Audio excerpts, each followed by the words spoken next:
What a lovely Boxing Day gift from Arsenal Football Club. A 5-0 win away from home. And I know it's Norwich. And I know that they're struggling. And I know that we should be winning this game. But Arsenal of old, and I'm saying maybe a year, 2, 3 years maybe ago, this could have been one of those games where we slip up. Actually, in fact, if this was the first game of the season, we probably would have lost. That's how far we've come along. We've beaten Norwich 5-0 away from home. Saka with 2 goals, Tierney with 1, Lacazette with 1, and Smith Rowe again off the bench to score.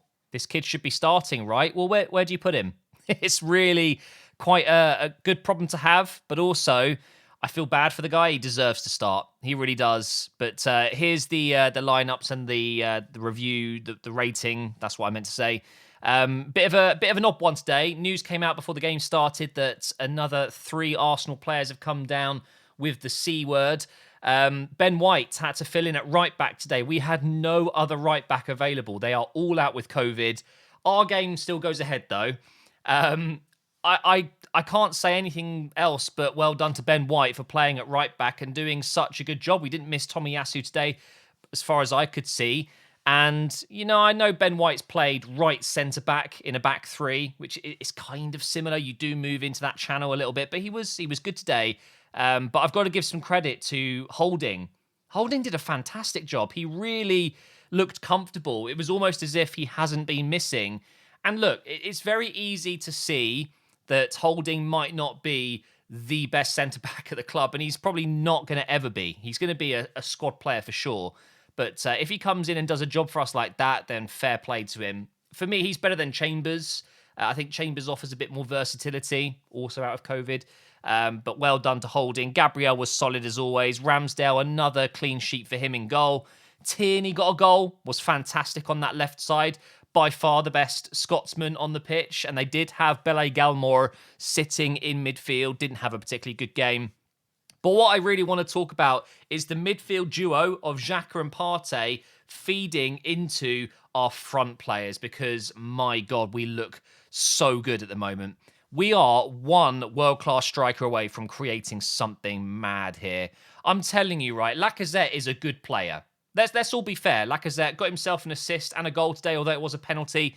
And he wasn't shining. He wasn't incredible today, but he does glue the pieces together. He's that missing link in the puzzle sometimes. He does drop deep, and I think he enables Saka and Martinelli and Ødegaard to get more done in their respective roles. But you can't tell me that if we did bring in a striker that's just on another level, which will be difficult to do, but we can find a gem somewhere, okay?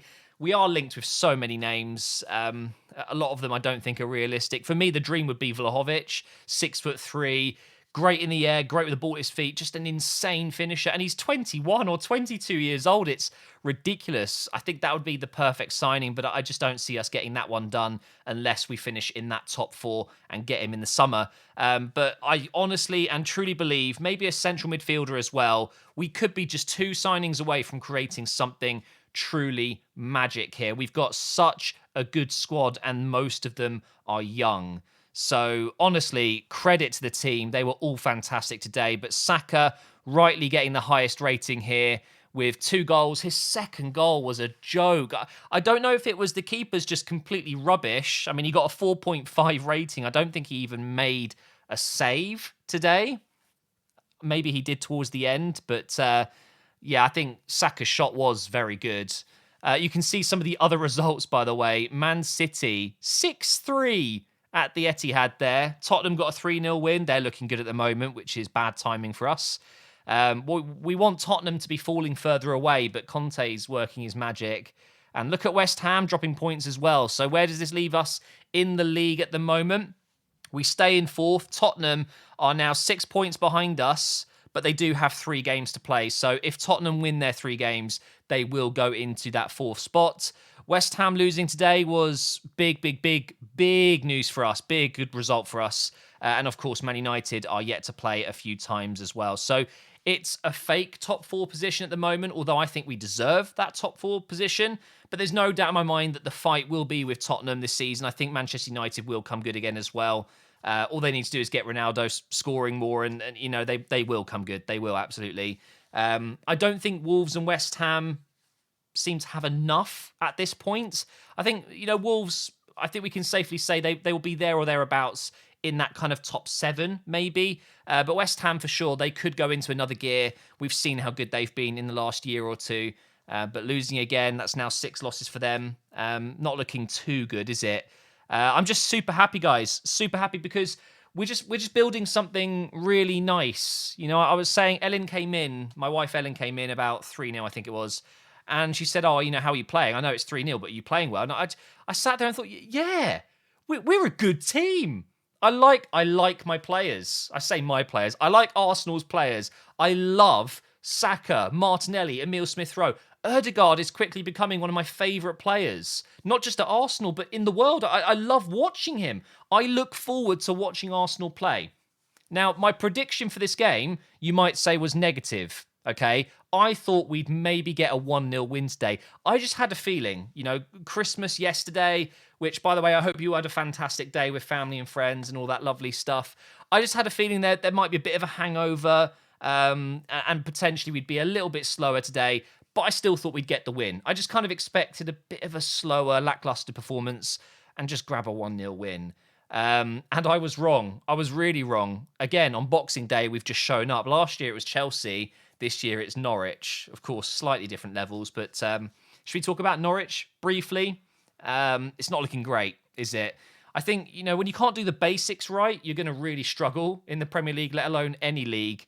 They did so well to get back in the Prem so quickly, and it's a shame that they haven't then pushed on. They made some great signings. I think Jollis is a great player. Of course, I'm a little bit biased because of the Schalke career mode where he tore teams apart, but I think we can all see that there's potential in some of those players, but I don't know what it is. It's that they don't seem to have a plan. Every time they get the ball and go forward, it's just like, well, I guess you're open. I'll just give it to you, and then they don't seem to be a few passes ahead of themselves. Which, when you watch Arsenal today, it felt like no matter where we were on the pitch, we always had that plan. And I think that's what Arteta brings to this team. He's a genius coaching-wise. He might not be the best manager, but I truly believe he's a genius up here, and he strings these things together. And I think that is what Norwich are missing right now. It seems to be just no plan A, no plan B, and it's just hope that someone's in space, or maybe there's a mistake. Ben White made a bit of a sloppy pass at one point, and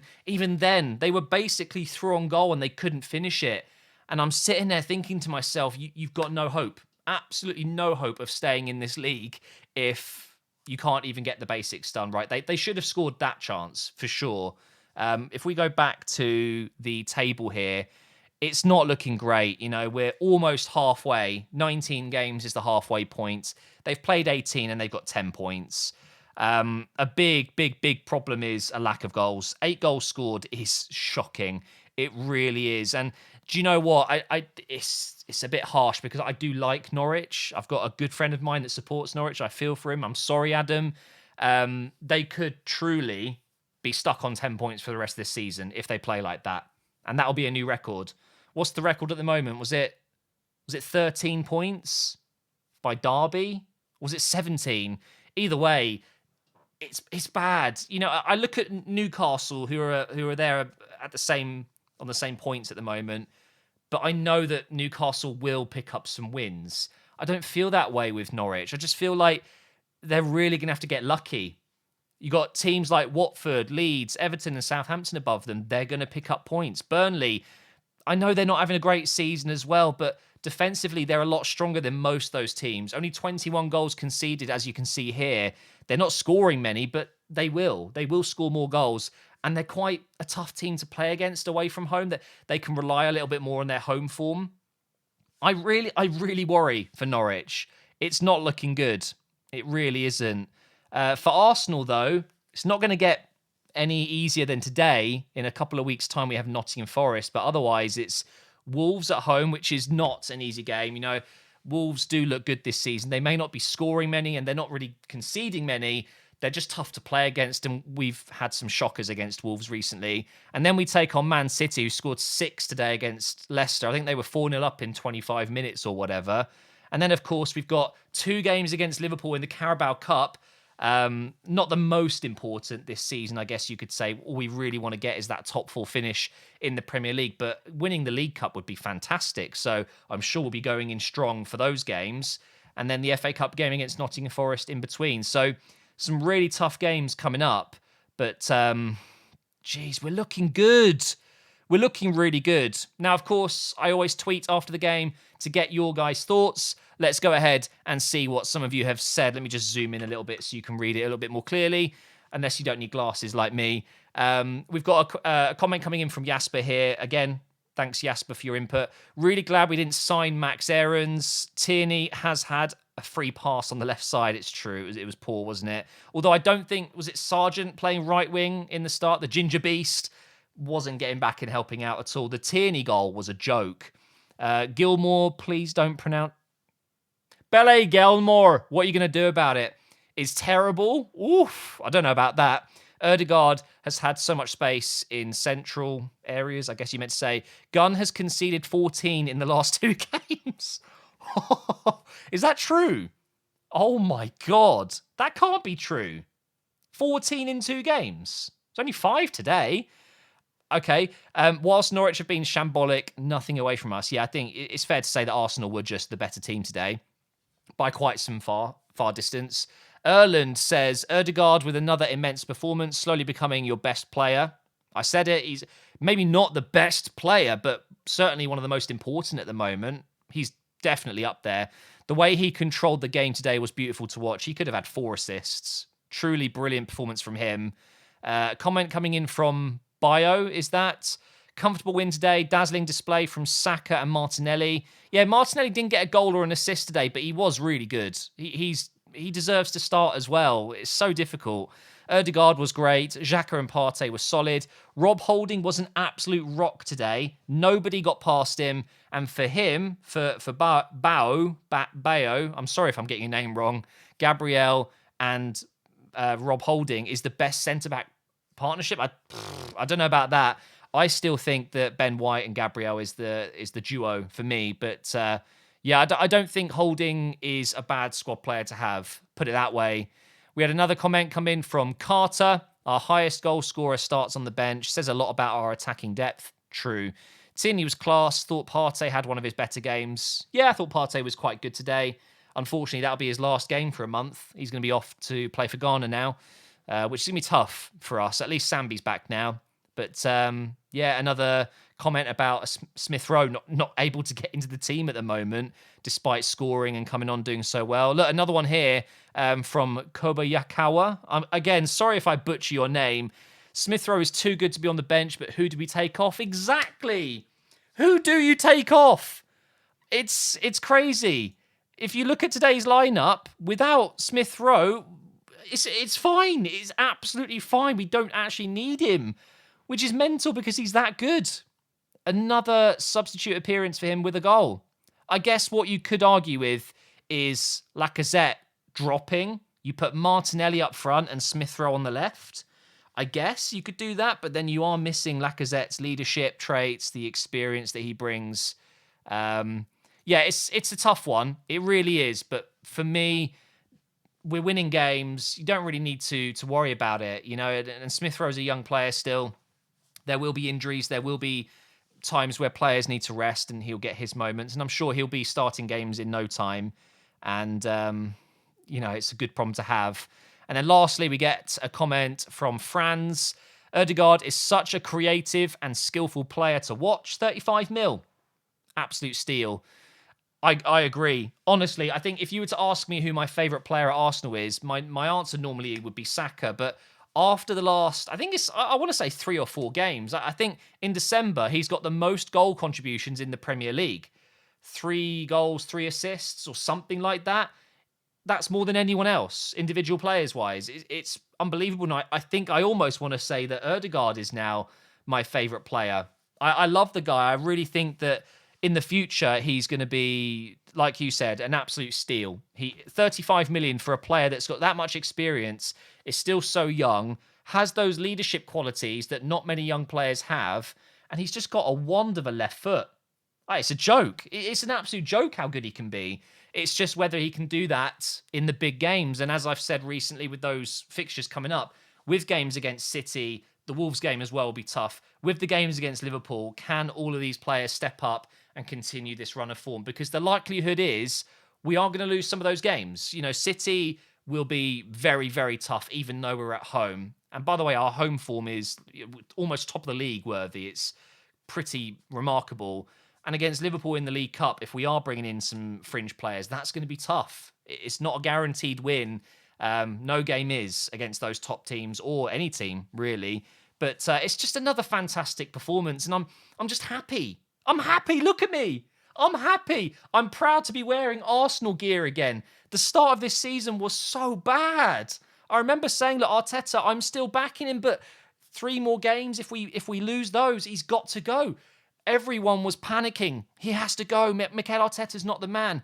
And I feel like I was one of the only people still saying, guys, just give him just a little bit more. And now look, I'm not saying I'm, a know-it-all and I know everything about Arsenal, because of course I don't. I have a feeling that Arteta will go on to do great things. You just have to hope that it happens here. If it doesn't, I'm telling you, Mikel Arteta will end up at a Bayern, a Barcelona, a Real Madrid, or something like that in the future. And it's because he's got it up here. There's something about this guy. He leads really well for such a young manager, and he's just so passionate. He knows what he wants from his players, and we're so lucky to have him at this point in time. Of course, opinions change. Performances go up and down. Results will always be up and down. But right now, at the end of this season, if he gets us that top 4 football, I mean, I'm not even mentioning the signings as well. Incredible work they did, him and his team, I should say, for those signings that we brought in this summer. It's world-class transfers as well. We're getting the results now. I think he deserves a new contract if we get that top 4 football. I really do. So let's just hope this continues throughout January, February, and before you know it, we're looking going into March, April, May, and we'll still be up there, I think. It's going to be a really tight end to the season with a couple of other clubs. But right now, I'm just so happy. As you know, though, guys, I'm taking a small break from YouTube videos. I'm still posting over on Facebook for the next few days. We'll be back with a new career mode in January. Hopefully, I think on the Monday, January 3rd, something like that, I think it is. We'll be back with a new career mode. And of course, we've got that Wolves game coming up in a few days' time. There's not much time in between these matches. I think it's on Tuesday. It might be Tuesday or Wednesday. Let me check so you guys can hear me say it here. Arsenal fixtures. It is on Tuesday, 28th. We've literally got a game in less than 48 hours. Madness. Thanks for watching, guys. Stay safe. Hope you had a great Christmas or whatever you celebrate. And hopefully we get a win against Wolves and continue this fantastic form. I think this might be one of my longest Operation Arsenal videos in a while. 18 minutes? Jeez, I've been waffling.